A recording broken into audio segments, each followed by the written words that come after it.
Hi, Taylor here with Lawson Screen and Digital Products, and today we're going to talk about how to measure for a replacement dryer belt.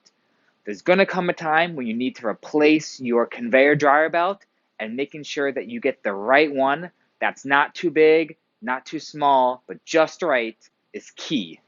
The easiest way is to simply call the manufacturer and say, what's the length of my dryer belt? Remember, if you got additional in-feed or out-feed or made modifications on your own, let the manufacturer know. If you can't get the information from the manufacturer, take your old belt, roll it out, and measure yourself. If you don't want to remove the belt, simply use the string method.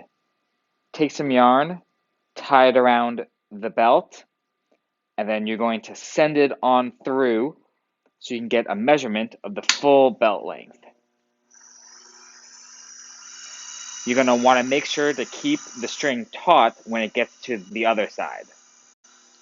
So you're going to make sure that the string, it's going to go on the top and the bottom of the belt. You want it to be taut so it follows the contours and the travel path of the belt. Once the string comes back to you, you want to make sure that you have it pulled taut, and then go ahead and cut the string. Now you can remove it, and this is the length of your dryer belt. Any of these methods will be a great way to make sure you get the right size dryer belt. Make sure to like this video and subscribe for more great tech tips.